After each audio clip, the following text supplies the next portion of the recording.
Dimulai kan? Oke. Baik, Ibu-ibu, kita akan mulai saja. Bismillahirrahmanirrahim. Assalamualaikum warahmatullahi wabarakatuh. Waalaikumsalam warahmatullahi wabarakatuh. Mari, warahmatullahi wabarakatuh. Alhamdulillah. Mari kita buka webinar nasional ini pada pagi hari ini dengan bersama-sama kita membacakan Ummul Kitab Suratul Fatihah. Dimulai.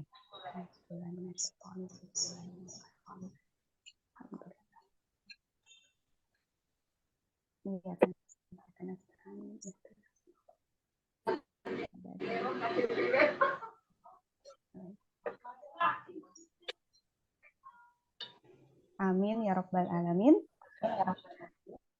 Alhamdulillahirabbil alamin wa bihi nasta'inu ala umurid dunya waddin wassalatu wassalamu ala asrofil anbiya'i wal mursalin wa ala alihi wa sahbihi ajma'in.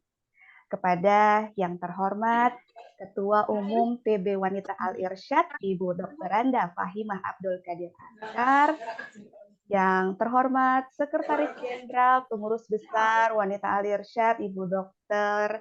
Jamilah Haidar Bahaswan, kepada yang terhormat Ketua MPP Al-Irsyad Al-Islamiyah Ustadz Sodikun, beserta staf MPP bidang PAUD Al-Irsyad Al-Islamiyah Ustazah Nur Sabiha, kepada yang kami hormati Ketua Departemen Pendidikan PB Wanita Al-Irsyad Ibu Umi Kalsum Abdul Aziz SPD dan pengurusnya, yang kami hormati juga narasumber yang luar biasa kita pada pagi hari ini, Ibu Ida Mufidah Faisal Ba'asyir, dan juga Bapak Ustadz Agus Tardian SPDI MPD, yang kami hormati Ketua dan Pengurus Wilayah dan Pengurus Cabang Wanita Al-Irsyad se-Indonesia, yang kami hormati seluruh kepala sekolah dan juga guru PAUD Al-Irsyad Al-Islamiyah se-Indonesia, serta yang kami banggakan seluruh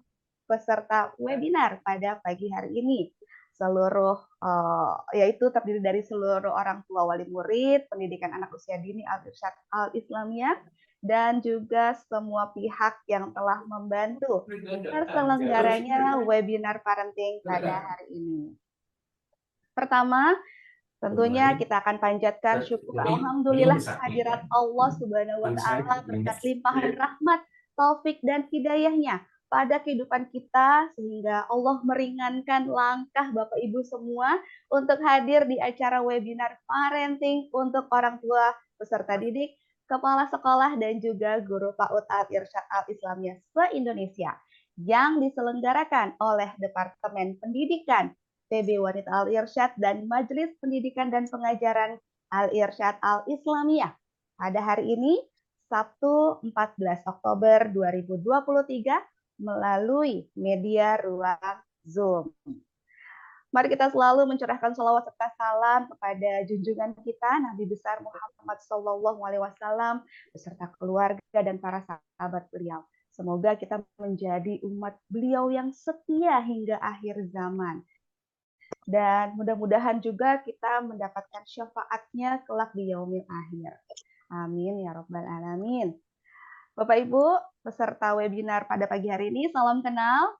Saya Arum Ambiana Sari. Insya Allah hari ini saya akan membersamai Bapak Ibu berperan sebagai MC atau pemandu acara webinar kali ini.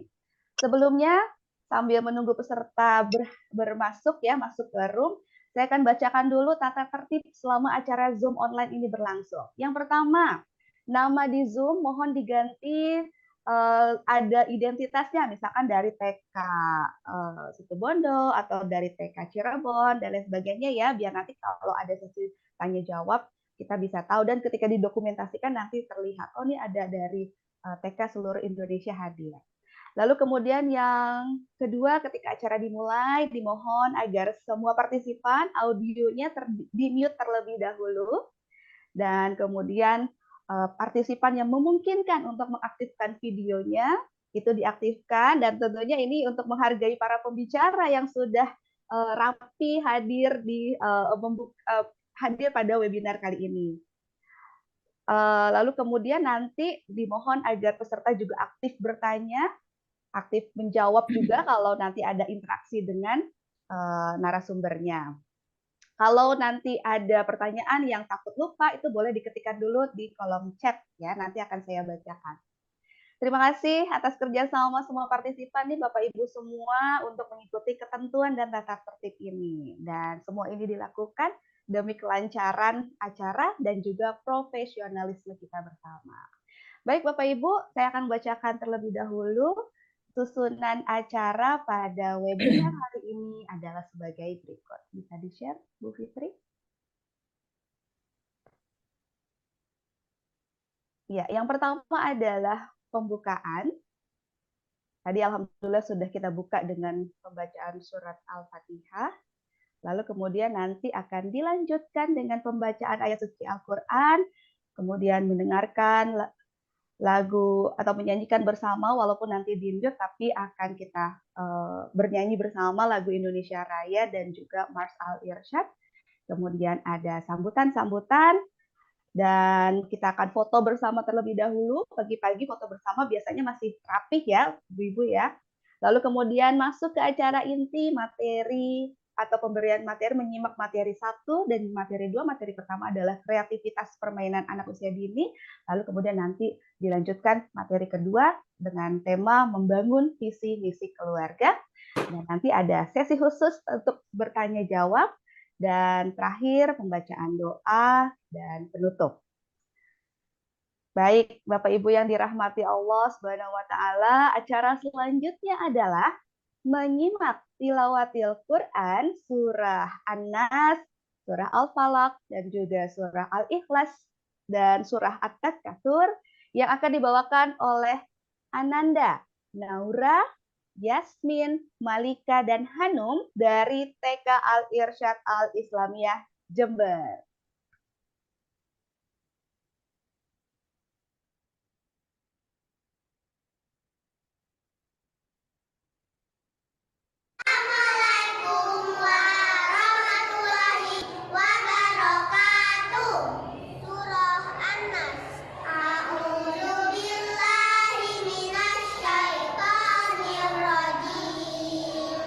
Bismillahirrahmanirrahim.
Waalaikumsalam warahmatullahi wabarakatuh. Masya Allah.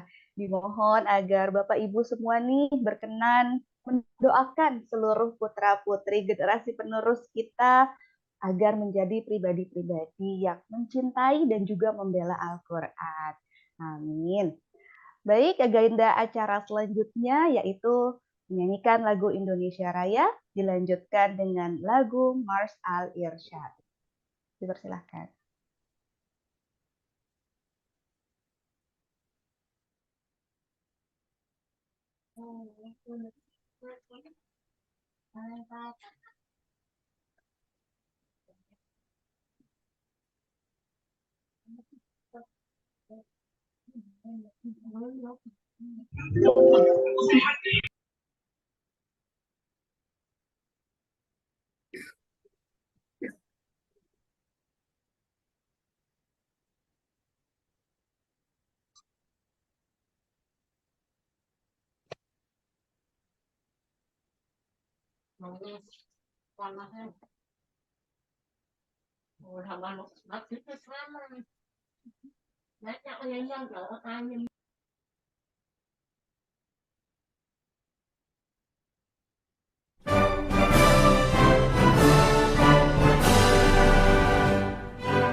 Kita akan menantikan nyanyi bersama lagu Mars Al-Irsyad.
Baik, terima kasih Bapak Ibu semua. Agenda acara selanjutnya yaitu mari kita sama-sama menyimak sambutan-sambutan sambutan yang pertama akan disampaikan oleh Ketua Departemen Pendidikan PB Wanita Al-Irsyad yang akan diwakili oleh Ibu Revi Sulistiotini Esos Montessori Diploma. Kepada Ibu Revi kami persilahkan. Baik, terima kasih Ibu Arum. Bismillahirrahmanirrahim. Assalamualaikum warahmatullahi wabarakatuh. Alhamdulillahilladzi an'amana binikmatihi binikmati ilman wal islam. Wa nusalli wa nusallimu ala khairil anam sayyidina Muhammadin wa ala alihi wa sahbihi ajmain iman. Hadirin sekalian, sebelum kita memulai acara webinar parenting yang diprakarsai oleh Departemen Pendidikan Pengurus Besar Wanita Al-Irsyad dan MPP Al-Irsyad, marilah kita mengucapkan syukur atas kenikmatan yang diberikan oleh Allah Tabaraka Ta'ala, sehingga dengan nikmat dan izinnya kita dapat hadir bersama di sini. Salawat tak lupa kita hadirkan kepada Nabi Muhammad SAW. Semoga kita dapat berkumpul bersamanya di jannah nanti. Amin, amin. Yang saya hormati, Ketua Umum Pengurus Besar Wanita Al-Irsyad Al-Islamiyah, Ibu Dr. Randa Fahimah Abdul Askar. Yang saya hormati Sekretaris Jenderal Pengurus Besar Wanita Al-Irsyad Al-Islamiyah, Ibu Dr. Jamilah Bahaswan dan Ibu Mufidah Faisal Basir, yang hari ini kebetulan juga akan menjadi pembicara ya hari ini. Ketua MPP Al-Irsyad Al-Islamiyah Ustadz Sodikun, dan juga Ibu Ustadzah Sabiha. Yang saya hormati Ustadz Agus Tardian, Urus Bidang Dikti MPP Al-Irsyad Al-Islamiyah, dan juga dia akan menjadi pembicara kita pada hari ini. Yang saya hormati dan saya cintai para orang tua siswa yang bersekolah di Sekolah Islam Al-Irsyad, khususnya di level pendidikan anak usia dini. Jazakumullahu khairan atas kepercayaan yang diberikan kepada Al-Irsyad Al-Islamiyah untuk menjadi partner dalam tumbuh kembang pendidikan anak-anak yang kita cintai. Last but not least, yang saya hormati para kepala sekolah dan juga semua guru-guru yang sudah hadir di acara webinar pada hari ini. Saya Revi, mewakili Departemen Pendidikan Pengurus Besar Wanita Al-Irsyad Al-Islamiyah, berharap melalui webinar ini, kita semua, baik orang tua dan guru, bisa sama-sama belajar, sharing, dan menjadi long life learner, sehingga bisa berpartner dengan baik, membina anak-anak kita tercinta menjadi anak-anak yang tumbuh bahagia, sehingga akan menjadi manusia yang bahagia dan bermanfaat bagi orang tuanya, agamanya, bangsa, dan sekian yang bisa saya sampaikan. Billahi taufik wal hidayah. Wassalamualaikum warahmatullahi wabarakatuh. Waalaikumsalam warahmatullahi wabarakatuh. Jazakillah khair pada Ibu Revi atas sambutan yang diberikan. Sambutan selanjutnya, mari sama-sama kita simak sambutan yang akan disampaikan oleh Ketua MPP Al-Irsyad Al-Islamiyah kepada Bapak Ustadz Sadikun MPDI. Kami persilahkan. Bismillahirrahmanirrahim. Assalamualaikum warahmatullahi wabarakatuh. Alhamdulillahi rabbil alamin wa bihi nasta'inu ala umri dunya waddin. Wassalatu wassalamu ala asyrafil anbiya'i wal mursalin wa ala alihi wa sahbihi ajma'in. Asyhadu an la ilaha illallah wahdahu la syarikalah wa asyhadu anna Muhammadan abduhu wa rasuluh. Allahumma salli ala Muhammad wa ala ali Muhammad. Ustadzah Fahimah selaku Ketua PP Wanita Al-Irsyad Islamiyah beserta jajarannya yang saya hormati, para kepala sekolah yang saya hormati, para ustadz dan ustadzah, dan seluruh wali siswa PAUD yang saya hormati, mudah-mudahan kita senantiasa diberikan rahmat dan keberkahan oleh Allah Subhanahu wa taala. Marilah senantiasa kita bersyukur kehadirat Allah Subhanahu wa taala atas nikmatnya, sehingga alhamdulillah pada pagi hingga siang hari ini kita diberi kesempatan oleh Allah dalam pertemuan lewat media Zoom ini, yang itu semua dalam rangka melaksanakan amanah kita sebagai pengurus PB Wanita, sebagai kepala sekolah, sebagai guru, utamanya kita sebagai orang tua bagi anak-anak kita, bagi buah hati kita tercinta. Salawat serta salam semoga senantiasa terlimpahkan kepada Rasulullah Muhammad SAW, segenap keluarganya, para sahabatnya, dan seluruh pengikutnya yang istiqamah hingga akhir zaman. Asatidzah rahimakumullah, sebelum kita teruskan, mari kita doakan saudara-saudara kita yang sekarang di Palestina. Kita doakan mudah-mudahan para mujahid dan mujahidah kita diberi kekuatan oleh Allah Subhanahu wa taala dan diberi kemenangan oleh Allah Subhanahu wa taala dalam mengusir penjajahan dan penindasan yang selama ini dialami oleh mereka. Mudah-mudahan saudara-saudara kita, kaum muslimin dan muslimat Palestina, diberi kekuatan dan kesabaran, serta segera diangkat semua permasalahannya, semua penindasan dan sebagainya oleh Allah Subhanahu wa taala. Hadirin rahimakumullah, sedikit yang ingin saya sampaikan bahwa yang pertama, investasi yang paling mahal bagi orang tua adalah anak. Dan ini tidak bisa dinilai dengan uang. Tidak bisa. Itu perlu kita perhatikan betul-betul sekali lagi bahwa investasi termahal, terbaik bagi orang tua adalah anak. Bisa kita bayangkan ketika orang tuanya dalam kondisi repot, ketika orang tuanya dalam kondisi sakit, ketika orang tuanya sudah sepuh, tapi sang anak, mohon maaf, kadang-kadang terjadi ada yang membiarkan begitu saja, kurang perhatian, padahal orang tua sedang sakit, sedang butuh pertolongan sang anak dan sebagainya. Orang tua dibiarkan, dan kadang-kadang sang anak menyerahkan urusan orang tua kepada pembantu, atau bahkan naudzubillah ada yang menyerahkannya ke panti werda. Nah, itu sungguh luar biasa. Nah, ketika kita sudah dipanggil Allah Subhanahu wa taala, kita sudah meninggal, anak kita tidak mendoakan. Naudzubillah. Nah, ini bisa terjadi ketika anak-anak kita tumbuh dan berkembang menjadi anak-anak yang tidak baik. Tetapi hal itu insya Allah tidak akan terjadi kalau anak-anak kita tumbuh dan berkembang menjadi anak-anak yang soleh dan soleha.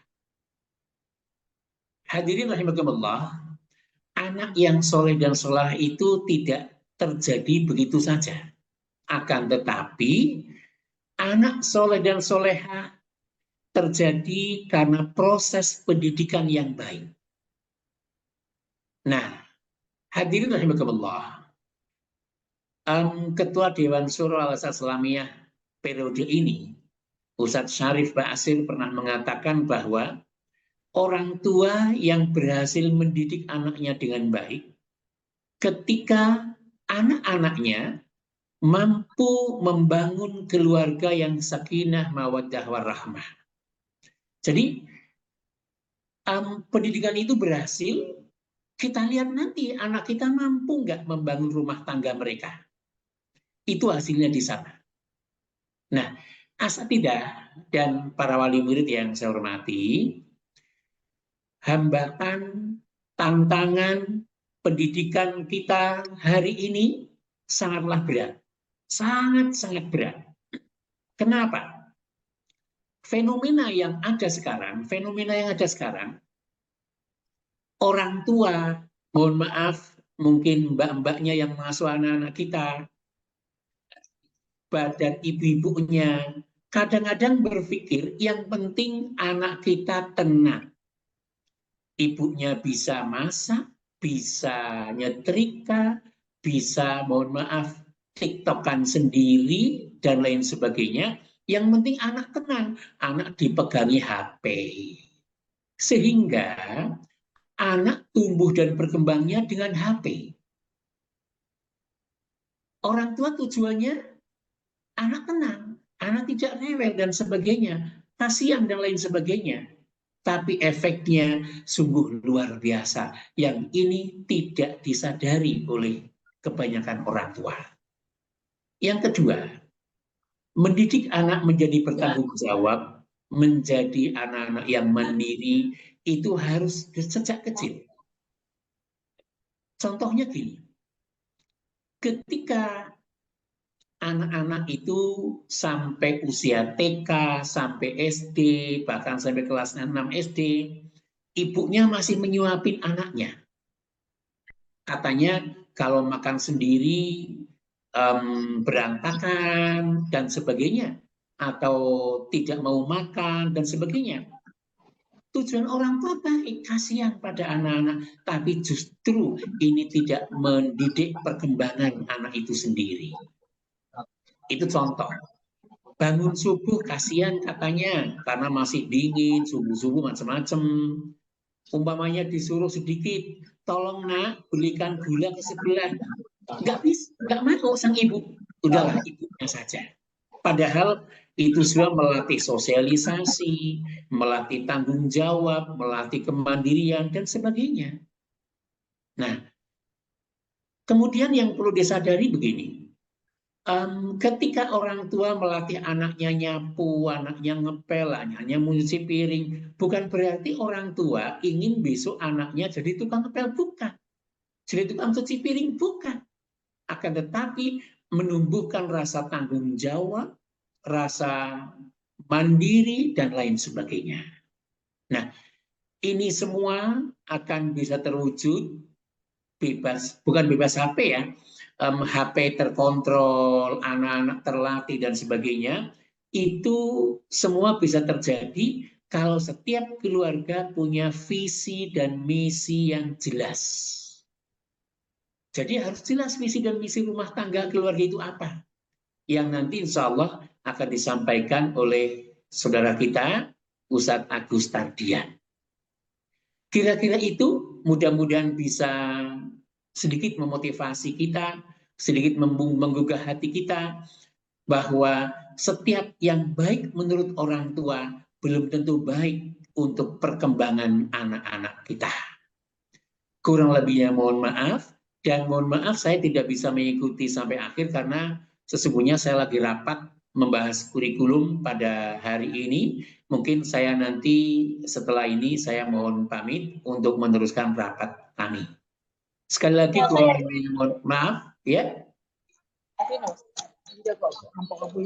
Kurang lebihnya mohon maaf. Selamat mengikuti webinar ini. Mudah-mudahan Allah memberikan taufik dan hidayahnya kepada kita untuk menindaklanjuti hasil webinar ini. Jangan sampai webinar sudah diikuti selama 2 jam, tapi hasilnya tidak ada, buktinya tidak ada karena tidak ada rencana tindak lanjutnya, tidak ada tekad untuk melaksanakan hasilnya. Terima kasih sekali, mohon maaf. Billahi taufiq wal hidayah. Assalamualaikum warahmatullahi wabarakatuh. Waalaikumsalam warahmatullahi wabarakatuh. Jazakallah khair pada Ustadz Shadiq atas sambutan yang diberikan. Untuk selanjutnya, mari Bapak Ibu semua kita menyimak sambutan dari Ketua Umum Pengurus Besar Wanita Al-Irsyad kepada Ibu Dr. Renda Fahimah Abdul Qadir Askar. Kami persilahkan. Bismillahirrahmanirrahim. Assalamualaikum warahmatullahi wabarakatuh. Waalaikumsalam warahmatullahi wabarakatuh. Alhamdulillah wassalatu wassalamu ala Rasulillah wa ala alihi wa sahbihi wa man wala, amma ba'd. Rabbi shrah li sadri wa yassir li amri wa hlul 'uqdatam min lisani yafqahu qawli. Rabbi zidni ilman warzuqni fahman. Iqra bismi rabbikal ladzi khalaq. Khalaqal insana min 'alaq. Iqra wa rabbukal akram alladzi 'allama bil qalam. Yang saya hormati Sekretaris Jenderal Pengurus Besar Wanita Al-Irsyad, Ibu Dr. Jamila Haidar Bahaswan, juga Ibu Fida Faisal Basir, juga Ibu Emma Salma Bamumin, STMM, Ketua MPP Al-Irsyad Al-Islamiyah, Ustadz Sodiqul MPD, dan juga Ibu Ustazah Nur Sabihah. Dan yang saya hormati Ketua Departemen Pendidikan PB Wanita Al-Irsyad, Kalsum Abdul Aziz, SPD, beserta pengurusnya, dan narasumber parenting kali ini yang sungguh sangat luar biasa, Ibu Ida Mufidah Faisal Basir, juga Ustadz Agus Tadian, SPD, MPD.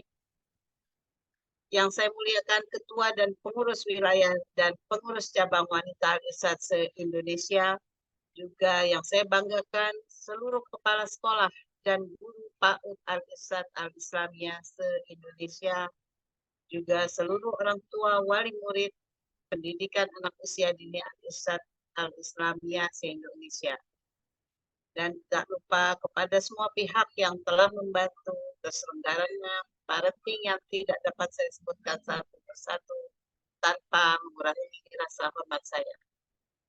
Hadirin rahimakumullah, pada kesempatan yang baik ini, marilah kita bersama-sama memanjatkan puji syukur kehadirat Allah Subhanahu wa Ta'ala karena berkat rahmat dayanya kita semua pada hari ini diberikan kesehatan dan berkesempatan bersilaturahim melalui Zoom dalam acara parenting yang diikuti oleh keluarga besar PAUD Al-Irsyad Al-Islamiyah yang sama-sama kita banggakan ini.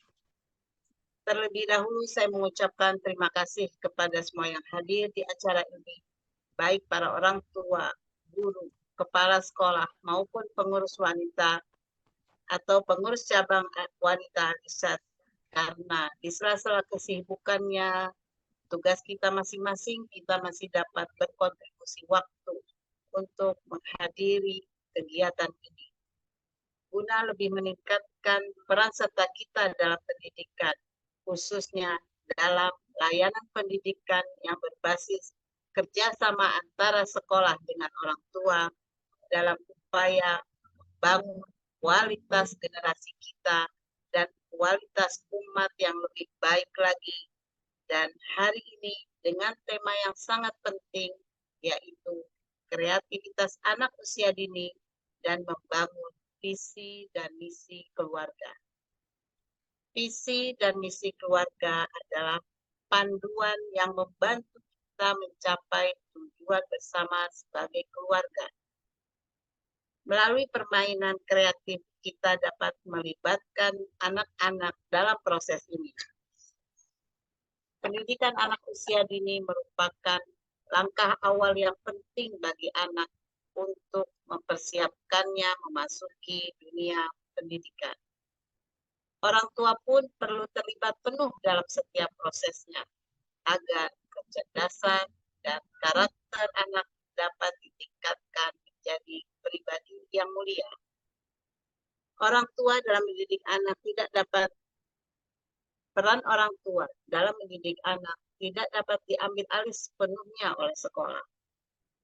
Orang tua dapat lebih mengarahkan perkembangan anak-anaknya sesuai dengan minat dan bakat yang mereka miliki dengan kreativitas yang dimiliki masing-masing anak.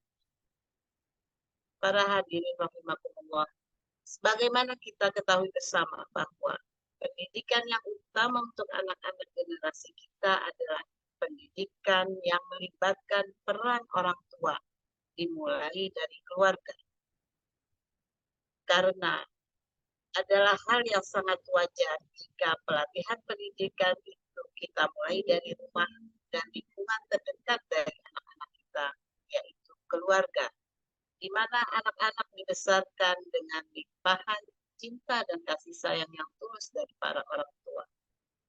Parenting perlu dilakukan untuk menambah dan memperkuat pengetahuan sikap dan keterampilan orang tua dalam mendidik dan mengasuh anak di rumah. sebagai kelanjutan dari stimulasi di sekolah dan diusahakan sekolah untuk selalu menjalin kemitraan dan keterlibatan keluarga dalam memajukan pendidikan anak. Keluarga merupakan ajang pertama di mana sifat-sifat kepribadian anak tumbuh dan terbentuk dengan cepat. Seorang anak akan menjadi warga masyarakat yang baik atau tidak sangat bergantung pada sifat-sifat yang tumbuh dalam kehidupan keluarga di mana anak dibesarkan. Anak-anak adalah anugerah berharga dalam hidup kita. Dan masa kanak-kanak adalah waktu yang sangat penting dalam pembentukan pribadi mereka. Hadirin rahimahullah, penelitian yang terkait dengan ketidakmampuan mengasuh orang tua terhadap anak telah membuktikan bahwa permasalahan perilaku antisosial anak seperti bullying, kekerasan, dan lain-lain terjadi antara lain karena kelemahan pengasuhan orang tua. Misalnya, orang tua yang cenderung permisif, serba boleh, dan mengabaikan atau menolak keberadaan anak berdampak besar terhadap perkembangan anak. Adanya perubahan gaya hidup di sekitar anak terkait dengan adanya globalisasi dan penggunaan teknologi informasi di sekitar anak juga membuat tantangan dalam mengasuh anak menjadi semakin kompleks. Mengingat hal tersebut, maka pengasuhan orang tua adalah yang perlu dipelajari secara terus-menerus oleh setiap keluarga agar tanggap dan responsif pada setiap tahap perkembangan yang dialami oleh anak. Proses pendidikan pada anak akan berhasil bila keseluruhan ekosistem di sekitar anak bergerak selaras dan saling mendukung bagi tumbuh kembang anak yang sehat. Salah satu hal yang penting dalam perkembangan anak adalah memberi mereka kesempatan untuk bermain. Melalui permainan, anak-anak belajar, tumbuh, dan mengembangkan keterampilan yang esensial untuk masa depan mereka. Oleh karena itu, sebagai orang tua dan pendidik, mari kita bersama-sama berkomitmen untuk memberikan lingkungan yang mendukung kreativitas anak-anak kita. Mari kita berikan mereka permainan dan aktivitas yang memicu imajinasi mereka. Mari kita dorong mereka untuk bertanya, bereksperimen, dan mencipta. Ini adalah investasi untuk masa depan mereka yang tidak bisa kita remehkan. Kelak kehidupan anak tersebut juga mempengaruhi masyarakat di sekitarnya, sehingga pendidikan keluarga itu merupakan dasar penting untuk kehidupan anak sebelum masuk sekolah dan terjun pada masyarakat. Saya juga berpesan untuk meningkatkan literasi agar para guru dan orang tua dapat berimprovisasi dalam memberikan literasi kepada anak-anak itu. Sehingga anak-anak tersebut menjadi tertarik dan berminat untuk belajar dan mendengarkan cerita yang disampaikan. Biasakan pada anak-anak kita untuk melek literasi, agar mereka memiliki kebiasaan untuk membaca dan mampu menceritakan kembali apa yang sudah mereka baca. Dan disitulah akan nampak kemampuan dari masing-masing anak didik kita dalam menangkap suatu pembelajaran. Apakah kemampuan mereka meningkat ataupun tidak. Demikian beberapa hal yang dapat saya sampaikan pada kesempatan ini. Semoga Allah Subhanahu wa Ta'ala selalu melimpahkan rahmat dan petunjuknya kepada kita semua dalam melaksanakan tugas yang sangat mulia ini dan bersama-sama bekerja untuk menciptakan dunia yang lebih kreatif dan penuh dengan potensi bagi generasi muda. Harapan saya, semua guru-guru PAUD yang hadir di sini dan orang tua murid dapat menyerap semua ilmu yang diberikan oleh narasumber sehingga ke depannya semua guru dan orang tua murid dapat mendidik generasi bangsa yang berkualitas, tangguh, cerdas, dan jenius. Selamat berwebinar. Terima kasih atas perhatiannya dan semoga kita semua bisa mencapai visi dan misi keluarga yang kita cita-citakan. Nasrun minallahi wa fathun qarib. Wassalamualaikum warahmatullahi wabarakatuh. Waalaikumsalam warahmatullahi wabarakatuh. Jazakillah khair kepada Ibu Fahimah Askar atas sambutan yang diberikannya. Baik Bapak Ibu yang dirahmati Allah, sebelum kita mulai ke acara inti kita, yuk mari kita berfoto bersama terlebih dahulu ya. Mohon agar diaktifkan sebentar saja untuk sesi dokumentasi, diaktifkan videonya. Nanti akan saya bantu pandu. Saya akan pandu untuk fotonya ada 9 screen. Alhamdulillah kita sudah melebihi setengah dari peserta yang mengisi Google Form. Sudah siap Bu Fitri? Kita mulai, atau Bu Fitri langsung deh yang screenshot soalnya. Kita mulai dari slide 1 ya Ustazah. Yes, oke. 1, 2, 3.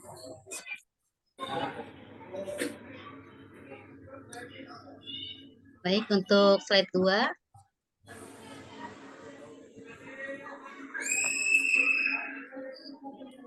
Ya.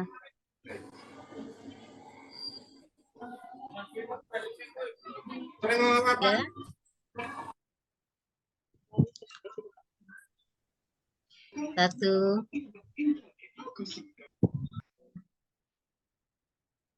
3. Baik, selanjutnya slide 4. 1, 2, 3. Baik, selanjutnya untuk slide 5.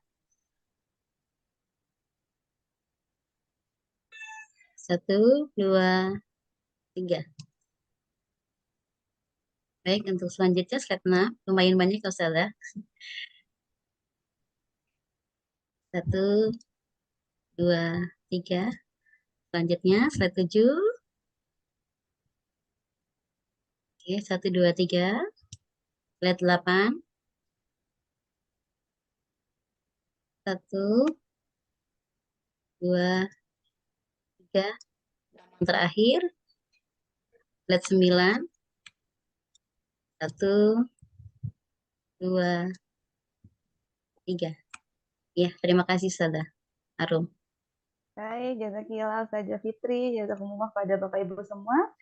Ya, bismillahirrahmanirrahim. Bapak Ibu solih dan solehah semua nih. Apa kabarnya hari ini? Pada pagi hari ini? Alhamdulillah, baik semua ya. Oh, saya ingin lihat nih semangatnya pada pagi hari ini. Boleh Bapak Ibu ketikkan huruf S di kolom chat kalau Bapak Ibu merasa semangat. Atau ketikkan huruf SB jika Bapak Ibu semangat banget. Ayo coba, saya mau lihat yang mana yang S, yang mana yang SB nih. Mana yang semangat dan mana yang semangat banget. Wah, banyak banget yang semangat banget nih. Masya Allah. Saya ucapkan jazakumullah khairan kepada Bapak Ibu yang semangatnya dahsyat luar biasa. Walau hari ini weekend, tapi Bapak Ibu semua semangat hadir di event webinar parenting untuk orang tua, peserta didik, kepala sekolah, dan juga guru PAUD Al-Irsyad Al-Islamiyah se-Indonesia yang diselenggarakan oleh Departemen Pendidikan dan juga Majelis Pendidikan dan Pengajaran Al-Irsyad Al-Islamiyah. Bapak Ibu, webinar kita kali ini akan dimoderatori oleh seorang, Masya Allah, wanita solihah yang cerdas dan cantik, Insya Allah ya, seorang ibu yang dedikasinya kepada dunia pendidikan anak usia dini, Masya Allah luar biasa. Saya akan bacakan terlebih dahulu profil singkat beliau ya, Bapak Ibu ya. Sebentar. Saya lihat di sini ada Ibu, nama Ibu Nur Sabihah SAG SPD. Assalamualaikum Bu Nur Sabihah. Waalaikumsalam warahmatullahi Masya Allah. wabarakatuh. Saya bacakan profil singkat Ibu terlebih dahulu ya. Jabatan saat ini adalah Wakil Ketua Bidang PAUD MPP Al-Irsyad Al-Islamiyah. Pengalaman beliau diantaranya adalah guru di TK Al-Irsyad Al-Islamiyah Purwokerto dari tahun 2000 sampai dengan 2023. Dan sebagai wakil kepala di TK Al-Irsyad Al-Islamiyah Purwokerto di tahun 2003 sampai dengan 2008, lalu menjadi kepala sekolah TK Al-Irsyad Al-Islamiyah Purwokerto di tahun 2009 sampai dengan 2020. Beliau juga pernah menjadi asesor Ban PAUD tahun 2017 sampai dengan 2020 dan saat ini sebagai tim MPP bidang PAUD 2023. Beliau juga ada prestasi nih Bapak Ibu. Pernah menjadi pemenang lomba karya tulis ilmiah tingkat nasional dan berpartisipasi di lomba membacakan buku bersama orang tua tingkat nasional. Baik Bapak Ibu, kita akan mulai saja kegiatan hari ini. Ibu Ustazah Nur Sabihah, Masya Allah ini luar biasa antusiasme peserta webinar kita ya Bu Nur Iya, ya, Ustaz Ustazah. Arum. Masya Allah. Baik, oke. Waktu dan tempat saya persilahkan kepada Ibu Nur Sabihah untuk memoderatori acara webinar pagi ini pada hari ini. Baik, Ustaz Arum. Terima kasih banyak. Jazakillah khair. Para peserta webinar yang saya cintai, Bapak, Ibu, serta Ustadz dan Ustadzah, seluruh pengurus PAUD Al-Irsyad Al-Islamiyah Purwokerto, Jember, dan seluruh Indonesia ya, yang tidak bisa saya sebutkan satu persatu yang hari ini hadir di hadapan kita bersama. Baik Bapak dan Ibu, serta Ustadz dan Ustadzah yang dicintai Allah, pada hari ini kita akan mengikuti kegiatan webinar yang akan diselenggarakan pada hari ini dengan narasumber yang amat luar biasa yang bisa kita lihat nanti dari profil-profil beliau. Sebelumnya, saya ada sedikit pantun ini buat ibu-ibu semuanya. Pagi-pagi zikir pada Ilahi, bersama keluarga setiap hari. Cakep. Ada baiknya kita mulai kegiatan parenting yang keren ini. Masya Allah. Dan Ibu serta Ustadz dan Ustadzah rahimakumullah seluruh Indonesia, kita akan bacakan profil narasumber yang pertama dengan tema kreativitas permainan anak usia dini yang akan disampaikan oleh Ustadzah Ida Mufidah Faisal Basir. Beliau merupakan lulusan interior design Trisakti dan menjadi pengusaha di bidang kontraktor interior sejak usia 25 tahun. Ya Allah, Masya Allah ya. Hingga sampai sekarang amat luar biasa ya. Kemudian minat terhadap dunia pendidikan anak sejak melahirkan dan membesarkan anak. Dikaruniai 5 anak dan 3 cucu. Masya Allah. Kemudian menerapkan pendidikan kustom untuk metode pengajaran ke anak-anak. Dan mengikuti beberapa workshop metode pengajaran menerapkan belajar tanpa sekolah untuk diri saya pribadi, kata beliau. Masya Allah, amat-amat luar biasa. Saya kemudian mengikuti beberapa workshop cara belajar anak di Hexcoop International School, membuat program belajar sendiri untuk anak yang visual kinestetik dan OCD. Menerapkan pembentukan karakter dan kemandirian pada anak sejak kecil, mengikuti berbagai kursus development diri setiap minggu. Masya Allah ya. Orang tua adalah sekolah pertama bagi seorang anak. Kemudian tidak ada katanya anak-anak bodoh, hanya ketidaktahuan orang tua terhadap anaknya. Masya Allah ya. Kemudian ada lagi nih motonya, belajar adalah proses dalam hidup. Amat luar biasa ya. Dari moto-moto ini bisa menjadi gambaran buat kita bahwa tidak ada anak yang bodoh, hanya ketidaktahuan orang tua lah terhadap anaknya gitu ya.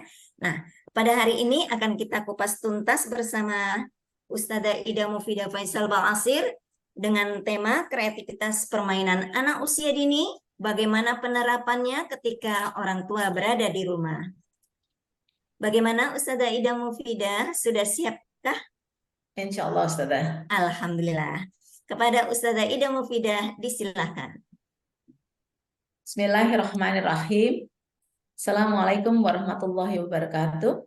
Waalaikumsalam. Alhamdulillahirabbil alamin wassalatu wassalamu ala asyrafil anbiya wa mursalin wa ala alihi wa sahbihi ajmain amma ba'du.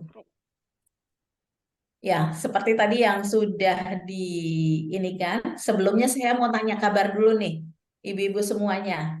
Insya Allah, mudah-mudahan kebetulan di Jakarta udaranya lagi enak hari ini, mudah-mudahan demikian juga di kota-kota lain, walaupun cukup panas beberapa hari ini, tapi juga saya ucapkan terima kasih kepada yang pertama Ibu Fahimah, selaku Ibu Fahimah Askar, selaku Ketua Umum PB Wanita Al Irsyad, Ibu Jamila Bahaswan selaku Sekjen PB Wanita Al Irsyad, kepada teman-teman di tim PAUD yang ikut mendorong saya untuk berbicara hari ini, para guru dan kepala sekolah, pengurus dan ketua MPP, pengurus wilayah dan cabang wanita Al Irsyad seluruh Indonesia, serta yang saya cintai otomatis pastinya orang tua murid seluruh murid Al Irsyad Al-Islamiyah di Indonesia. Saya berterima kasih sekali atas kesediaan meluangkan waktu di akhir pekan ini. Besar harapan saya dan tim di tim PAUD Al Irsyad, terutama saya pribadi, agar materi pembahasan hari ini bisa bermanfaat dan bisa bagi semua yang mengikuti ini bisa mendapatkan satu manfaat yang luar biasa. Saya bukanlah ahli pendidikan seperti yang tadi sudah dibahas oleh Bu Nur Sabihah mengenai latar belakang saya, tapi memiliki anak memaksa saya untuk belajar lebih banyak, dan saya men-challenge diri saya sendiri untuk tahu selalu belajar lagi, karena saya yakin bahwa yang paling mengerti anak-anak kita sebenarnya adalah kita sendiri.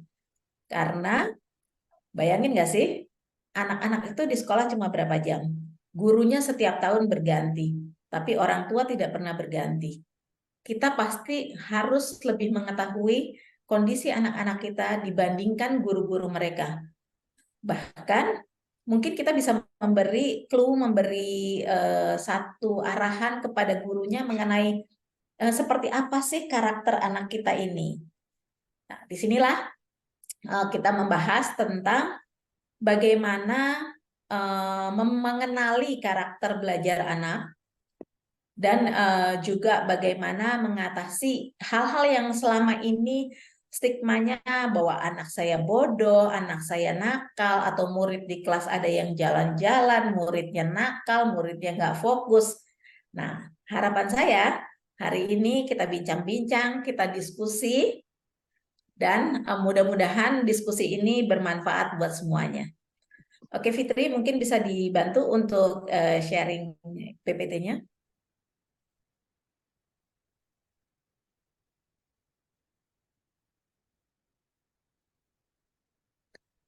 Saya beri judul Life is Colorful. Kenapa Life is Colorful? Seperti yang saya gambarkan di sini, balon berwarna-warni. Demikian juga anak-anak kita. Kita punya 3 anak, 5 anak, belum tentu punya karakter yang sama. Belum tentu punya cara belajar yang sama. Setiap anak itu menjadi satu tantangan tersendiri buat kita sebagai orang tua. Disinilah saya belajar untuk menjadi lebih kreatif, karena kebetulan saya adalah seorang interior design, di mana sisi kreatif saya terasah benar-benar, sehingga kreativitas ini saya coba terapkan di dalam gimana saya mendevelop anak-anak saya. Kebetulan anak-anak saya ini sekarang sudah satu sudah menikah, yang kedua sudah bekerja, yang ketiga di semester akhir kuliah. Kebetulan lagi berada di Malaysia. Oke, next. Prinsip ini seperti yang tadi sudah saya bicarakan, tidak ada anak bodoh. Kalau anaknya lahir dengan otak sempurna, seharusnya tidak bisa dikatakan bodoh. Yang ada adalah orang tua atau guru di sekolah tidak mengerti anak ini harus belajar seperti apa. Next. Next fit. Ya. POV, point of view, cara pandang, mindset kita. Orang tua begitu menikah, begitu punya anak, yang dibayangin adalah tanggung jawab, amanah, saya masih harus bekerja, saya masih harus kerjain semua urusan rumah tangga, sehingga anak ini bukanlah dianggap sebagai sesuatu yang bisa membawa kebahagiaan, membawa kesenangan buat kita, tapi menjadi satu beban buat kita. Ini hal pertama yang harus kita rubah dulu mindset kita, bahwa anak itu bukanlah satu beban buat kita. Anak ini bisa dijadikan seperti tadi Pak Ustadz Sodikun bilang, investasi termahal seorang tua ini adalah anak-anak. Kalau kita punya investasi, beli tanah, kita jagain nggak? Kita benci nggak? Kita merasakan tanah itu sebagai beban nggak? Enggak kan? Gimana yang kita pikirkan, gimana kita bisa develop tanah ini, kita bisa develop aset kita. Nah, begitu juga dengan anak-anak. Kita harus mindsetnya jangan jadikan beban dulu, tapi adalah jadikan ini sebagai aset termahal. Aset jangka panjang, long term. Nggak mungkin dapat hasilnya hari ini. Nah, point of view kita rubah benar-benar. Bahwa anak ini adalah aset yang harus kita bangun dari nol. Long term. Jadi gimana ya caranya kita membangun? Kita terus tiap hari akan menggali. Kita menggali supaya si aset kita ini nantinya pada saatnya akan benar-benar menjadi sesuatu yang berharga. Next fit. Nah, dari penelitian bahwa pada umumnya manusia tuh 90% berada di teach others. Teach others itu artinya gini. Kita ngelihat contohnya masak deh. Kita ngelihat tetangga sebelah masak atau teman kita masak bolu, masak cake. Kayaknya enak ya. Kita ngeliatin, dengan begitu kita tertarik untuk belajar. Ya, itu yang kebanyakan orang adalah mau belajar karena dia sudah melihat hasil. Ya, dari situ terus ada lagi yang naik lebih tinggi lagi, yang 75% adalah dari dia melihat, dia mencoba practice doing, coba deh, bikin deh, coba bikin, mungkin nanti setelah itu dia tanya lagi ke situ, ini terjadi diskusi dengan si teman tadi, kok kue saya bantat ya, kenapa ya? Nah, itulah terjadi diskusi. Dari situ demonstrasi, si temennya mungkin akan ngajarin juga. Nih loh, coba kamu perhatiin lagi. Awalnya begini, lalu begini, lalu begini. Ya, kalau audiovisual itu kalau kita lihat piramidnya, mulai dari teach other sampai kepada demonstration, ini adalah kegiatan-kegiatan yang melibatkan satu kegiatan fisik, bukan cuma mendengar atau kita mengikuti seminar. Contohnya gini deh, kita kursus masak bakso, tapi cuma dikasih teks aja, sama kita ngikutin dari YouTube aja. Mungkin bukan YouTube lah, kita dengerin berupa audiovisual dari seminar atau webinar. Tidak segampang itu. Nggak semua orang bisa secara audiovisual atau secara reading bisa langsung menerapkan ilmu yang tadi ditransfer kepada kita, langsung menjadi sesuatu yang ada hasilnya. Dari situ kita melihat bahwa semakin ke bawah, yang paling banyak adalah orang itu mengerjakan sesuatu, belajar itu karena kinestetik, karena gerakan-gerakan. Nah, ini juga terjadi pada anak-anak. Next fit. Next. Ini adalah keterangan betapa pentingnya early learning. 80% dari pembentukan otak itu dibentuk pada usia 0 sampai 3. 0 sampai 3 ini dia belajar tentang meresap semua apa yang ada di depan matanya, melatih audionya, melatih vocabulary-nya. 1000 kata pertama yang ada di anak-anak itu di usia 0 sampai 3 tahun. Kadang kita lupa, anaknya masih cadel. Nyebut misalnya namanya Musin. Dia belum bisa menyebutkan nama Musin. Kita yang bisa menyebutkan, kita malah nyebutnya Utin. Karena kita mengikuti si anak, padahal anak itu seharusnya menyerap yang seharusnya, yang benarnya. Nama Musin, atau roti, atau minum. Kita dengan pelan kita bicara, minum, roti, Tapi bukan kita merubah supaya seolah-olah supaya si anak ini gampang mengikuti.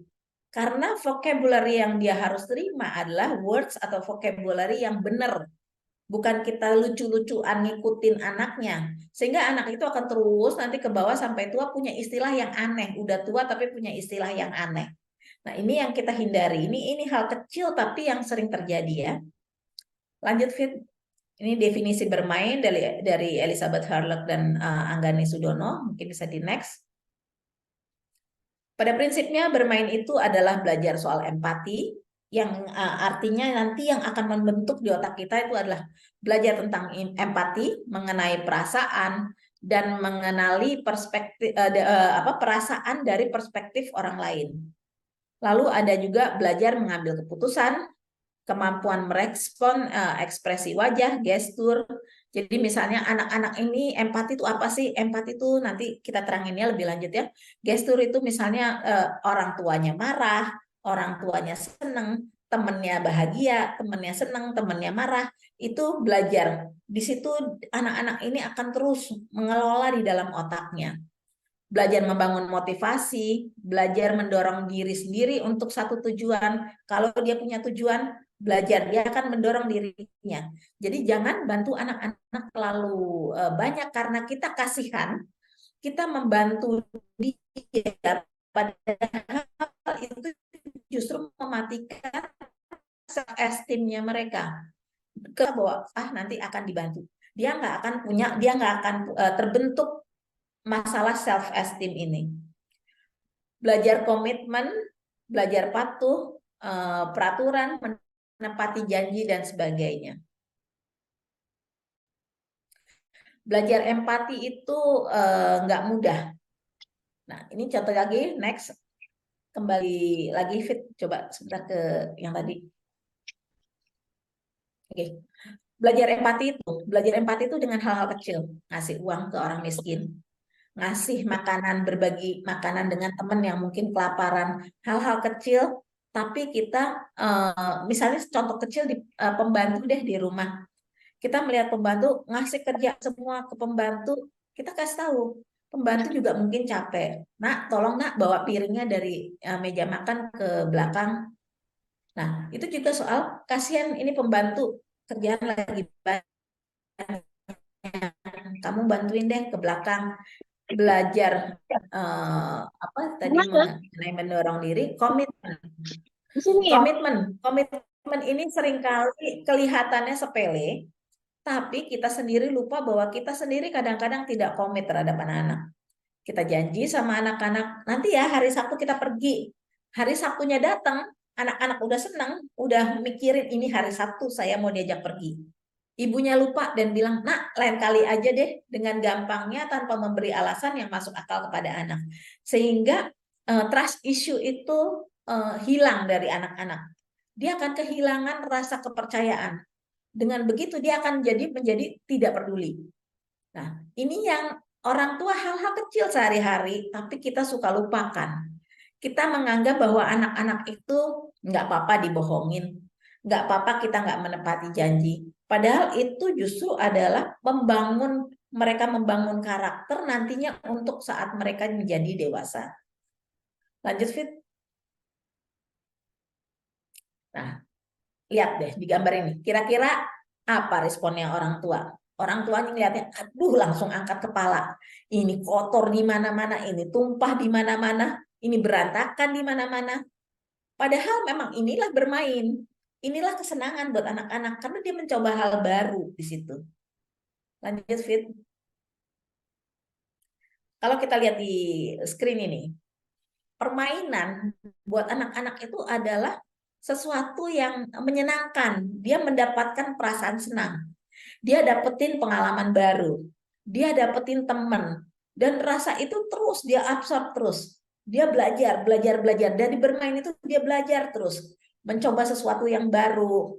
Katanya temen bikin squishy itu enak deh mah, kayak seperti ini. Nanti kita bisa bikin sendiri mah, misalnya begitu. Tapi buat orang tua yang dia lihat begitu anak-anaknya mau main, itu dia udah bayangin stres, berantakan, aduh aku harus beresin, lelah, rumah berantakan, nggak karuan. Jadi ini image-nya, mind setting-nya si orang tua dengan si anak-anaknya udah nggak ketemu. Nah, gimana caranya? Kita bisa bikin jembatan untuk gimana mengarahkan anak-anak itu supaya mereka tetap senang, mereka punya pengalaman baru, mereka punya teman baru dengan beberapa hal. Ini contoh aja. Mengganti kata suruh dengan ajakan. Coba nih, beresin mainannya. Begitu anak-anak selesai mainan, beresin ya ntar mainannya. Belum juga mulai udah diancam. Beresin mainannya. Awas loh kalau nggak beresin. Nah, itu udah anak ini mau memulai main yang seharusnya senang. Jadi buat anak-anak ini udah, ya ntar kita suruh beresin lagi. Kita ganti. Setelah anak-anak itu bermain, yuk kita balapan yuk. Ayo balapan. Masukin mainannya ke ember ini. Siapa yang menang duluan? Mereka akan lari beresin itu mainan tanpa kita suruh. Jadi kata-kata itu kalau kita pinter bermain dengan kata-kata yang tadinya merupakan anak-anak ini sebenarnya mau diajak kolaborasi sama kita, mau nurut diajak beresin, tapi karena sudah diancam di awal, mereka tuh langsung udah reject, udah mereka tolak. Ngapain beresin? Nggak mau beresin. Ntar kita nggak mau deh main di sini. Sehingga akhirnya ya itu tadi, mungkin mereka main gadget dan sebagainya juga diantaranya karena apa? Orang tuanya pun juga nggak mau anak-anaknya itu mainan berantakan. Karena berantakan itu buat dia akan menjadi beban. Makan sendiri tumpah di mana-mana. Pasti karena mereka belum punya kemampuan motorik yang baik. Tapi dengan akhirnya dipaksa disuapin dan sebagainya, kemandirian anak itu berubah, hilang semuanya. Itulah makanya kita harus mengganti mindset kita. Kita mesti pikirin gimana ya caranya nyuruh anak-anak ini. Menyuruh tanpa instruksi yang satu dari atas ke bawah. Ajak diskusi. Kalau misalnya kita nggak jadi pergi hari ini enaknya ngapain ya? Jadi kita harus misalnya kalau bilang enggak, itu harus punya substitute. Kayak misalnya anak-anak nyoret di dinding. Nah, ini jangan coret dinding ya. Dulu saya kalau sama anak-anak, saya sediain satu kertas, saya pasang di dinding, hanya di satu spot, satu tempat. Saya ajak mereka jalan ke tempat itu, saya bilang, kalian lihat ya, yang boleh dicoret-coret hanya di kertas yang ini, yang ada di dinding ini. Dinding yang lain jangan ya, soalnya nanti kalau orang datang ke rumah kita lihat rumahnya kotor banget.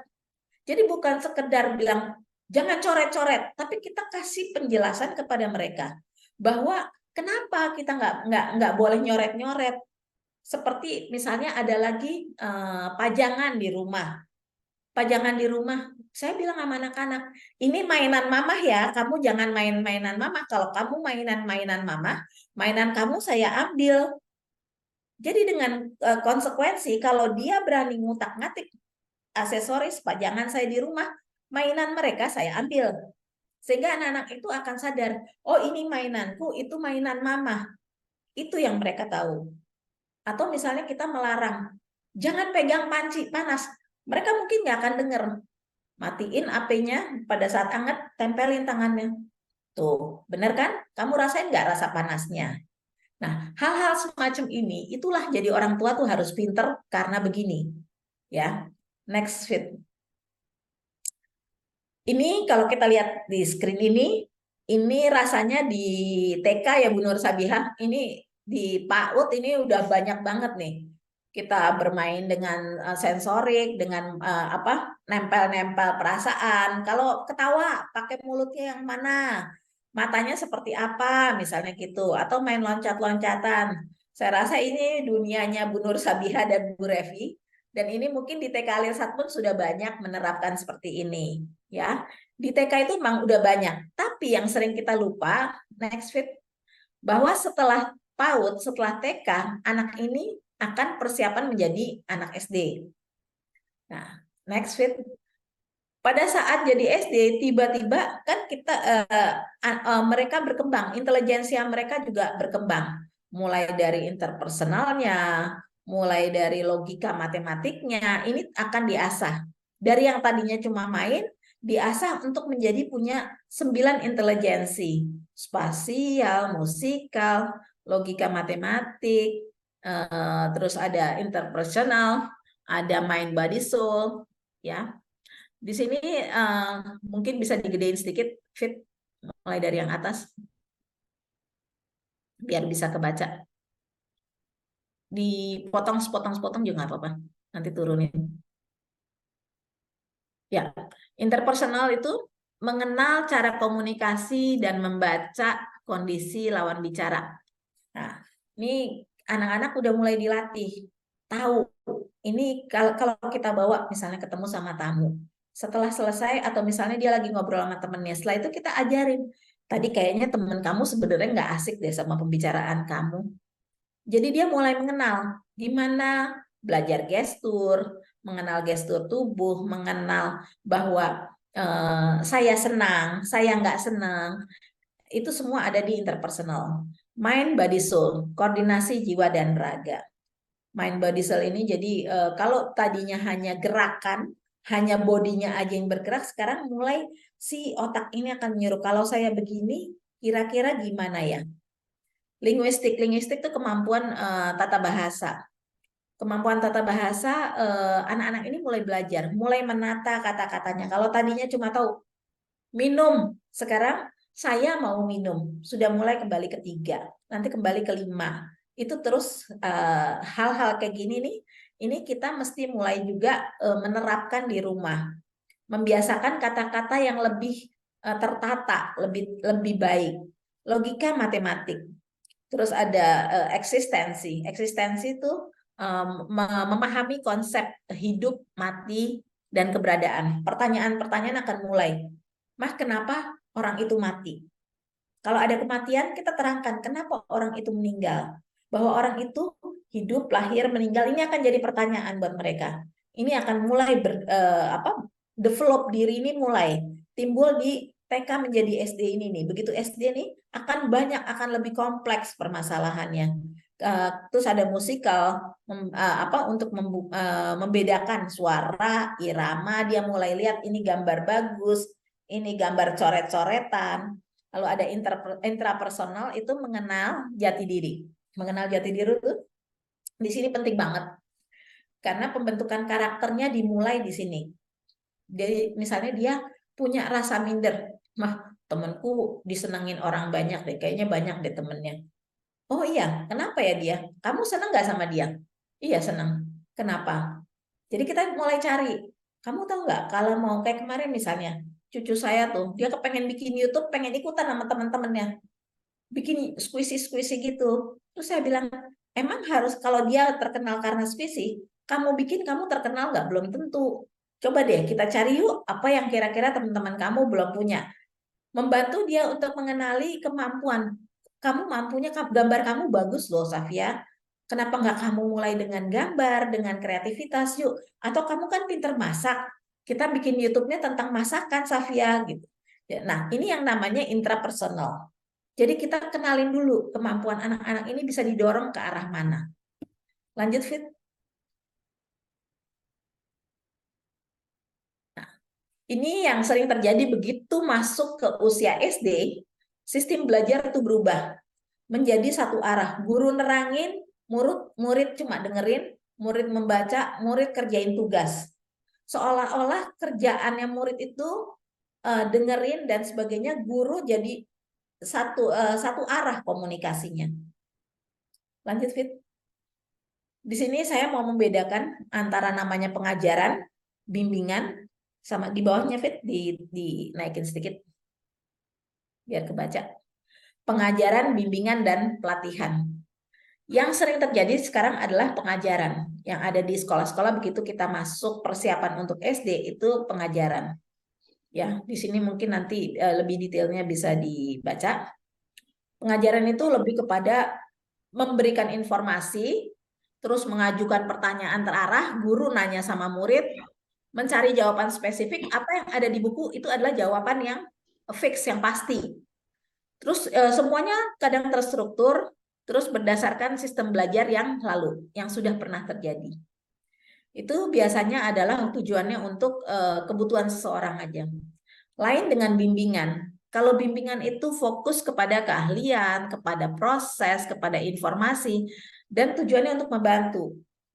Ini yang sering tidak terjadi di sekolah-sekolah dan ini yang kadang-kadang justru diperlukan di rumah. Kalau di sekolah sudah memakai sistem pengajaran, di rumah kita memberikan bimbingan. Kita menjawab pertanyaan yang misalnya gini, anaknya nilainya jelek. Kita tanya dulu, kamu nggak bisa atau nggak belajar? Kalau nggak bisa, berarti kan apakah kamu mesti tambah kursus lagi karena jam di sekolah kurang, atau si ibu ini akan bicara, Bu, anak saya belum mengerti bab yang ini. Kenapa ya, Bu? Atau anak saya belum bisa ini, kenapa, Bu? Apa di sekolahnya ada masalah atau gimana? Nah, tapi kalau misalnya dia karena males, dia karena nggak suka, itu kan berarti PR-nya kita gitu loh di situ. Terus mengarahkan sumber informasi. Cari sama-sama. Kan sekarang ada Google, ada segala macam. Sama-sama buka laptop, sama-sama buka HP, tapi bukanya bersama. Kita cari informasi yang memang dibutuhkan oleh anak-anak ini. Terus cari alternatif jawaban. Kadang-kadang anak sekarang kan sangat kritis sekali. Kenapa mereka kritis? Karena ilmunya yang dapat bisa dari sekarang ada media sosial, ada dari TV, ada dari macam-macam. Kalau dulu kita cuma dapat dari guru, sekarang ini banyak sekali sumber informasi. Nah, disitulah kita perlu, kadang-kadang kita kaget-kaget pertanyaannya yang seharusnya belum umurnya. Tapi gimana kita pinter-pinter kasih jawaban yang informatif, yang bisa diterima dengan anak seusianya. Ada satu contoh waktu itu, anak lelaki saya, tiba-tiba saya dapati lagi pegang pakaian dalam perempuan, pakaian dalam saya. Saya nggak marahin, saya cuma bilang, nggak apa-apa, kamu penasaran ya? Kalau kamu mau tahu, perempuan sama laki-laki itu lahirnya memang beda. Dan memang bentuk tubuhnya akan beda. Coba bayangin, kalau misalnya mama sama Abi badannya sama. Nanti dari belakang kamu nggak bisa kenalin mana Abi, mana mama. Dibawa ke situ dulu, ke hal yang paling simpel.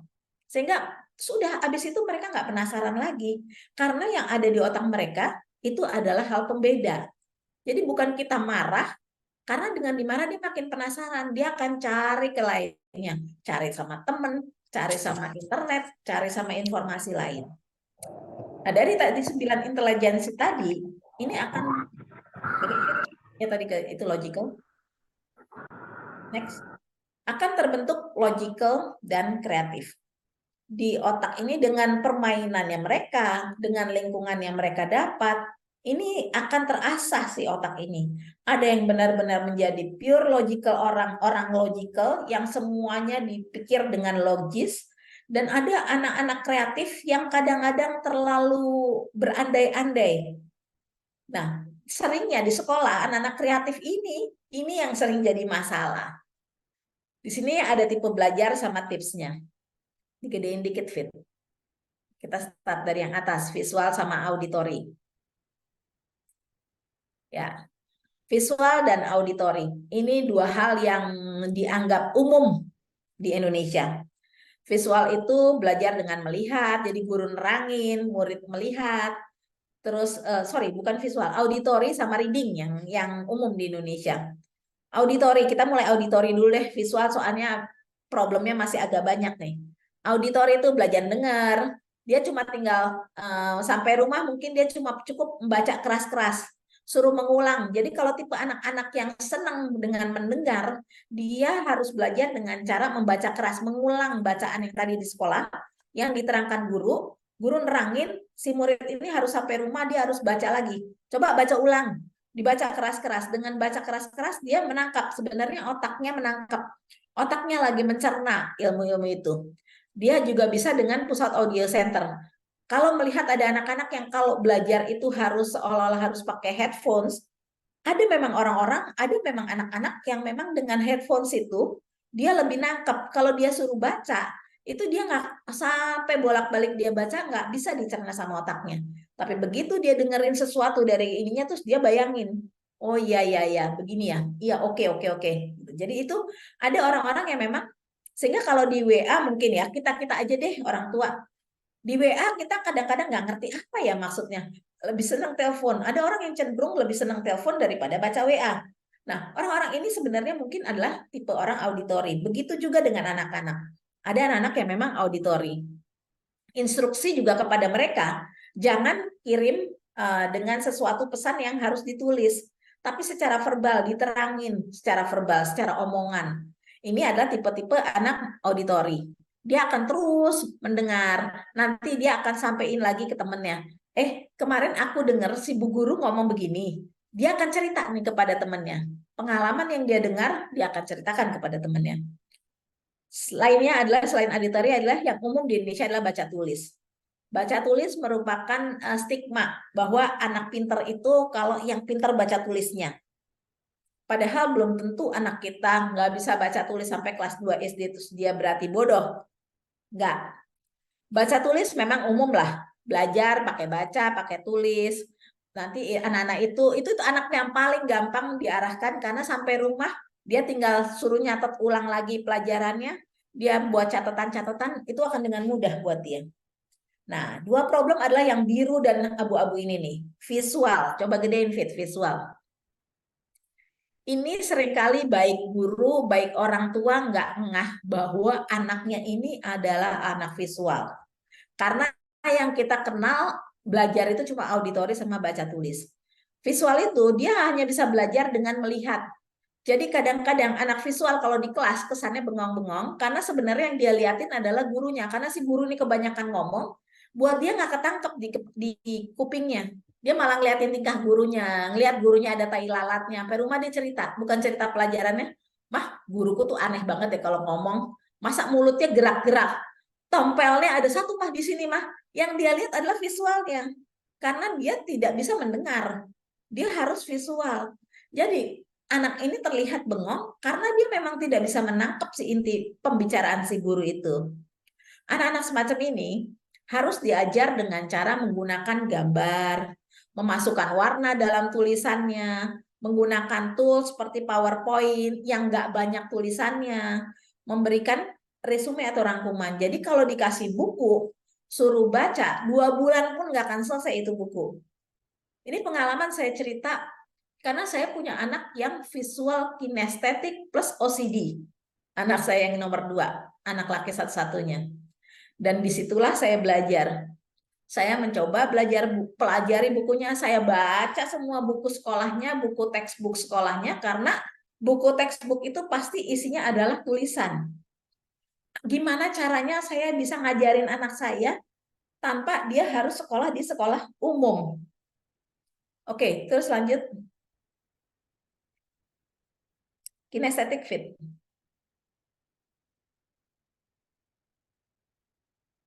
Kinestetik itu belajar dengan melakukan satu gerakan, sentuhan, atau perasaan.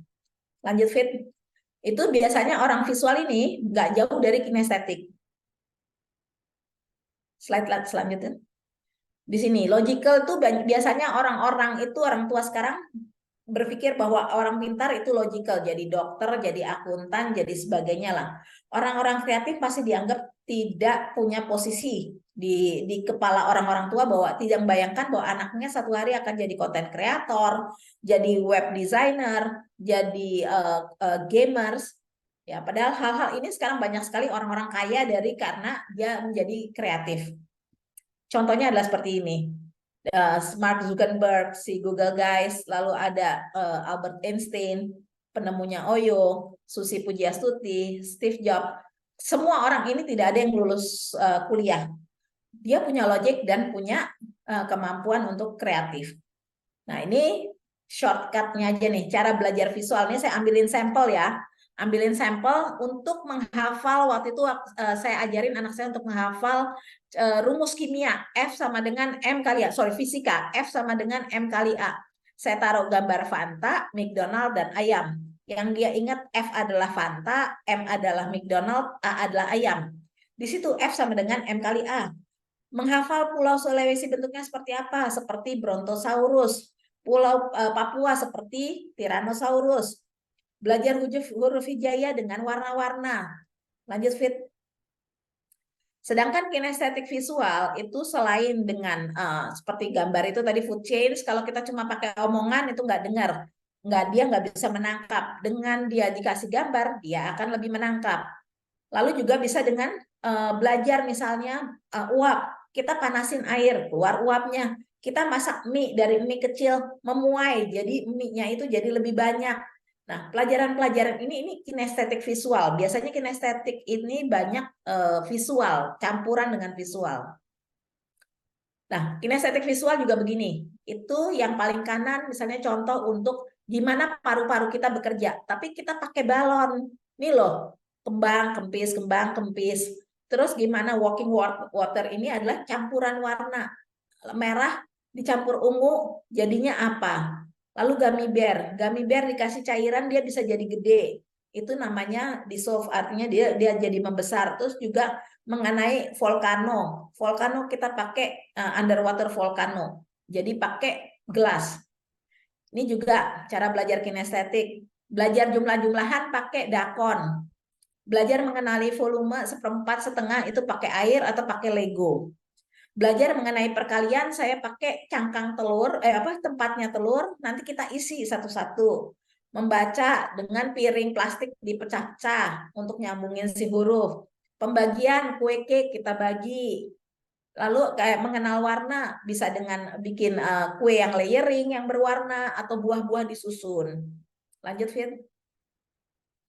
Nah, ini bantuan kinestetik nih. Kadang-kadang buat guru-guru mungkin problem banget kalau ada anak-anak yang suka jalan-jalan di kelas. Anak-anak ini kemungkinan adalah anak-anak kinestetik yang dia nggak bisa duduk diam tenang di kelas. Bisa dibantu dengan cara suruh dia bawa space sesuatu benda yang bisa dia tekan-tekan pada saat lagi pelajaran. Jadi kalau dia lagi mau dengerin untuk membantu dia bisa mencerna apa kata-kata guru, dia bisa terus menggerakkan tangannya untuk mengalihkan si energi bergeraknya itu bukan jalan tapi menjadi memegang sesuatu, muter ballpoint itu, nyobek-nyobek kertas, apapun lah. Juga kalau kita mau ngomong sama dia supaya dia duduk mau dengerin, pasangin tuh misalnya topi. Ayo, kalau saya lagi kasih topi itu, kamu berarti harus dengerin. Kalau saya angkat, kamu boleh ngomong. Ngomong misalnya dengan itu yang paling kanan, ada mulut, kuping, tangan, jadi raise hand. Itu dia angkat nih, si tangan itu. Kalau dia mau ngomong, dia suruh angkat tuh, yang mulutnya. Terus cara menerangkan, kalau kita mau nerangin sesuatu, misalnya pelajaran sejarah, kita pakai papet, pakai tangan itu. Ada satu lagi, yang tadi saya bilang bahwa selain visual kinestetik yang sering tidak dikenali oleh orang tua adalah mengenai OCD, Obsessive Compulsive Disorder. Ini sebenarnya gangguan kecemasan mentally, tapi yang suka tidak disadari baik dewasa atau anak-anak. Dan yang anak-anak ini masalahnya adalah pada saat dia menjadi dewasa ini akan banyak mengalami hambatan. Lanjut, Fit. Nah, OCD Kids. Ini saya cerita pengalaman sedikit mengenai anak saya yang OCD ini. Dia itu begitu lihat bunga matahari, badannya bisa tiba-tiba panas. Karena apa? Dia ketakutan terhadap yang tengah itu loh. Si putiknya itu, putiknya buat dia trauma banget. Lihat jeruk bali dia bisa teriak-teriak, ketakutan. Karena dia membayangkan, ternyata waktu saya tanya kenapa, dia membayangkan itu sebagai daging manusia.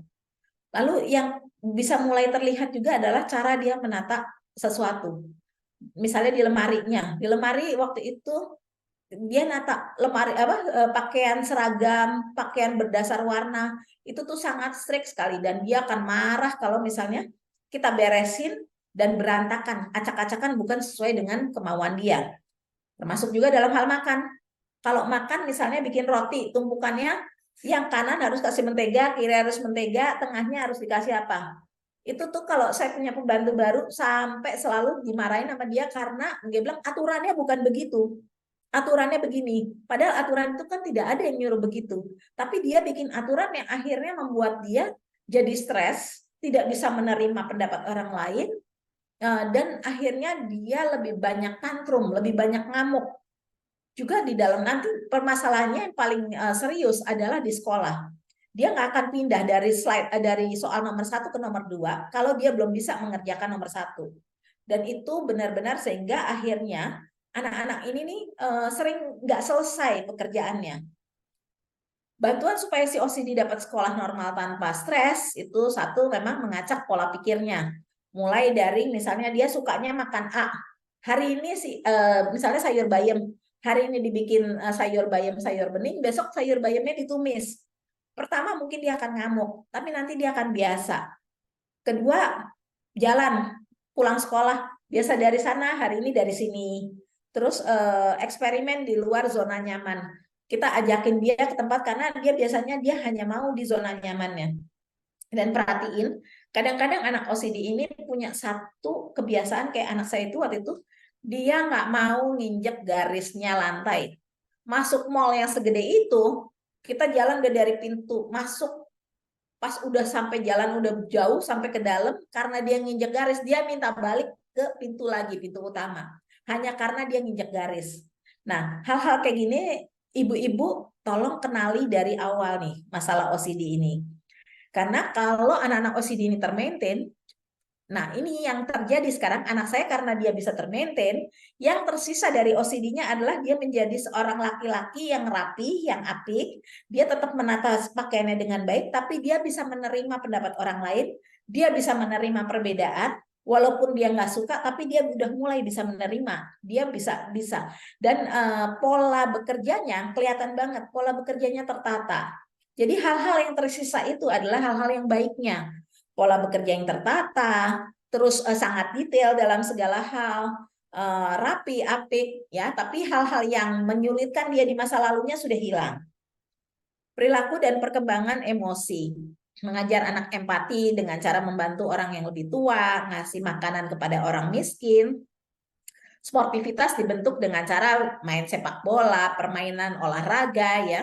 Identifikasi emosi dan perasaan. Permainan, jadi dia suruh ngambil nih. Ngambil kalau yang udah tahu huruf, pakai huruf. Kalau enggak tadi seperti yang mulut dan mata. Kalau mata orang marah kira-kira seperti apa, ya. Nah, terus ini permainan dan pengembangan kemampuan imajinasi. Ini dulu kita kecil sering banget nih main puppet shadow, tapi sekarang kadang-kadang kita udah lupa caranya ngajarin anak-anak ini. Padahal bermain itu tidak perlu kita beli mainan yang mahal-mahal atau kita punya mainan yang macam-macam. Permainan itu bisa apa aja yang ada di rumah itu bisa menjadi mainan buat anak-anak. Justru dengan apa yang ada di rumah, biarkan mereka berimajinasi, kembangin kemampuan imajinasinya, kita ajarin, kita lakukan, kita coba browsing gimana caranya. Kayak misalnya daun dibikin ikan, terus bertindak seolah-olah saya polisi. Jadi permainan peran yang di sekolah itu juga salah satu proses imajinasi. Dan jangan lupa, jangan belikan anak-anak buku yang banyak bergambar, karena itu akan mematikan imajinasi. Belikan buku-buku yang ada gambarnya sedikit, ada tulisannya, kita belajar untuk membaca. Ya, jadi kita belajar mengajarkan anak-anak untuk membaca buku. Kita kita menceritakan dulu kepada mereka supaya mereka terbiasa membaca buku, bukan ngelihat komik. Karena begitu mereka sudah terbiasa dengan yang namanya komik, itu mereka akan malas banget untuk baca. Terus satu lagi adalah yang sering terlewat, dan ini tidak diajarkan, belum tentu diajarkan di sekolah, adalah perkembangan kemampuan menganalisa value. Misalnya anak-anak minta handphone, kita bilang nggak bisa nak, jangan dulu ya, uang mama belum cukup, karena harganya handphone itu sama dengan 2 sepeda. Kamu bayangin beli sepeda aja waktu itu kamu pas lagi naik kelas baru mama beliin sepeda. Handphone itu 2 sepeda harganya.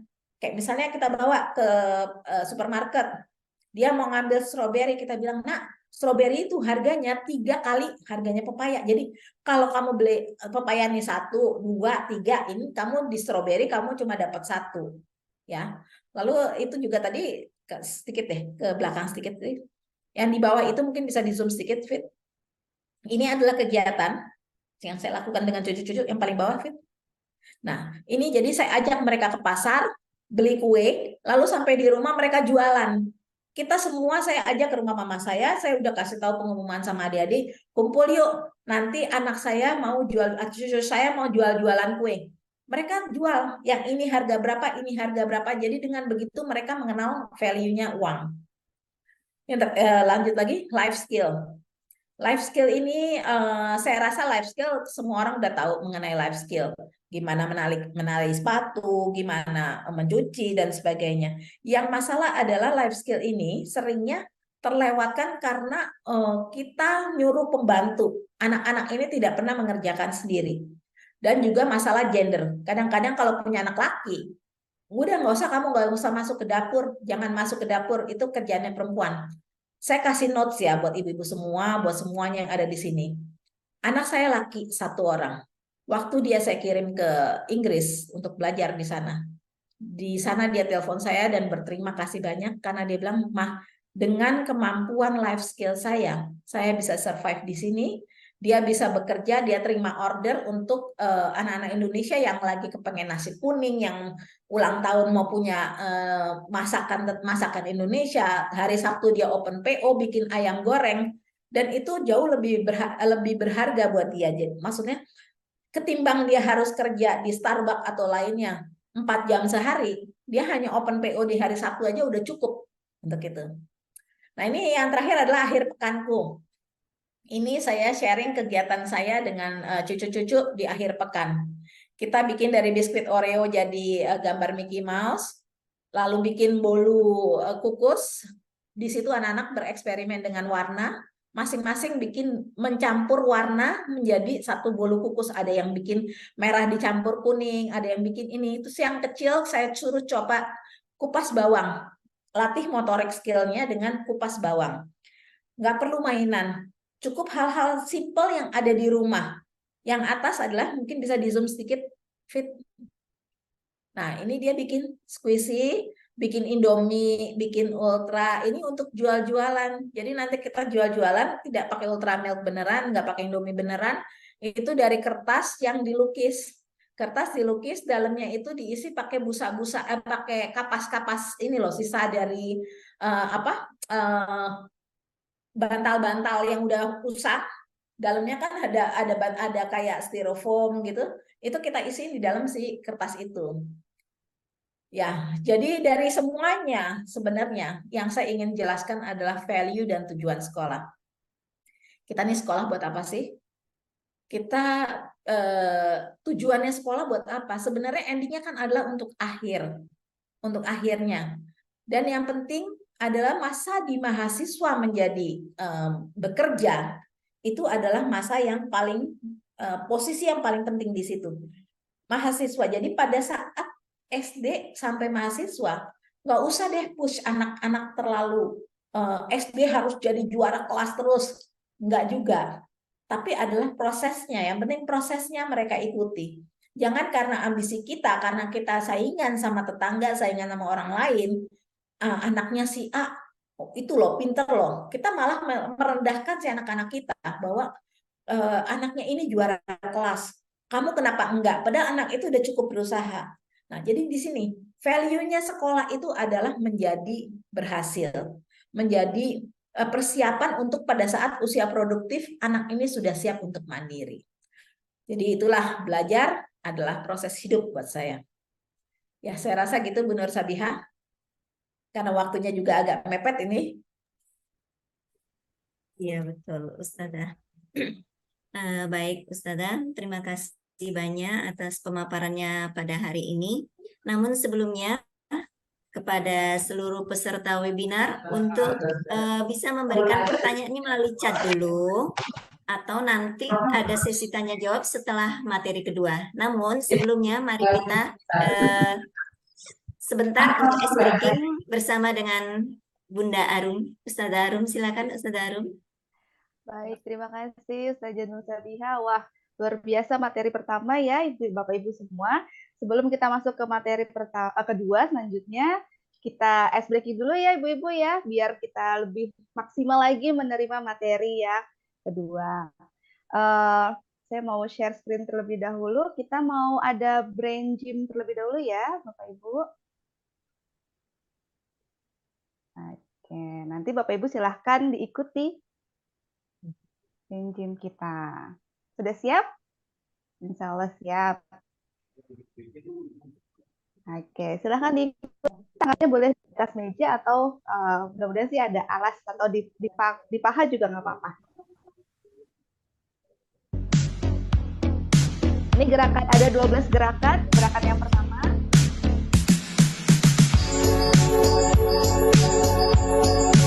Gerakan yang kedua.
coba.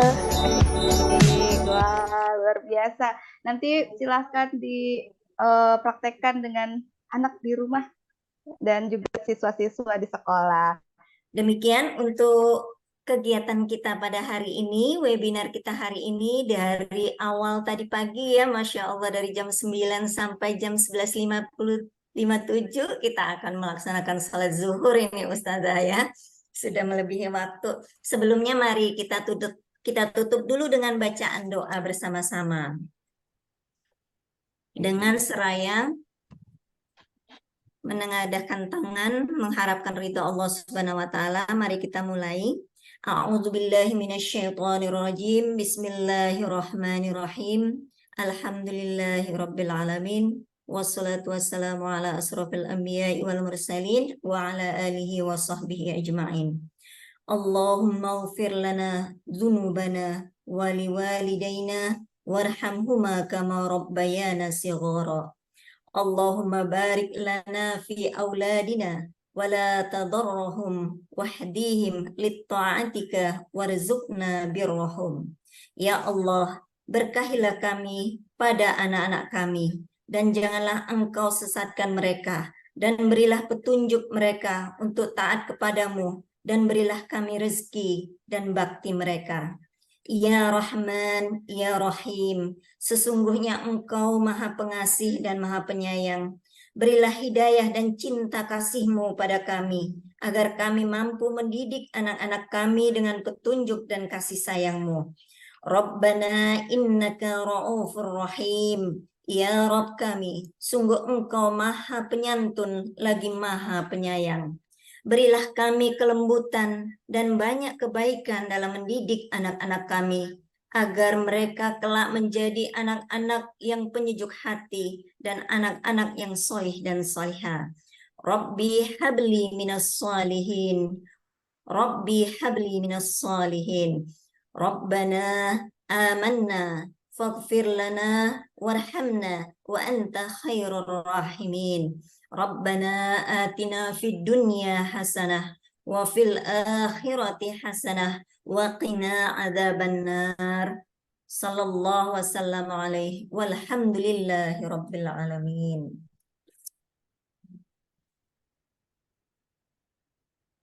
Baiklah Bapak dan Ibu sekalian, di akhir penghujung kegiatan kita, saya moderator Nur Sabiha bidang pendidikan anak usia dini. Mohon maaf jika ada salah dan khilaf. Saya akhiri dengan sebuah pantun. Bunga kenanga, bunga kenari. Cukup Cakep. sekian dan terima kasih. Masya Allah. Refleksi kita pada hari ini, sikap dan keterampilan orang tua dalam menstimulasi perkembangan di rumah maupun di sekolah harus sejalan dan serasi serta seimbang, ya. Bapak dan Ibu serta Ustadz dan Ustazah yang dirahmati Allah, mari kita tutup kegiatan kita dengan bacaan hamdalah dan doa kafaratul majlis. Alhamdulillahirabbil alamin. Subhanakallahumma wa bihamdik asyhadu an la ilaha illa anta astaghfiruka wa atubu ilaik. Saya mohon maaf yang sebesar-besarnya. Billahi taufik wal hidayah. Wassalamualaikum warahmatullahi wabarakatuh. Waalaikumsalam warahmatullahi wabarakatuh. Jazakumullah kepada Ustaz dan Ustazah narasumber dan ibu-ibu, bapak-bapak semua yang hadir. Sampai bertemu kembali di acara webinar berikutnya. Insya Allah, amin. Salam hangat untuk keluarga semua di rumah ya, Bapak Ibu. Ya, insya Allah. Mohon pamit semuanya. Sehat-sehat. Iya Ustadz, syukron. Ya, syukron Mohon pamit semuanya. juga.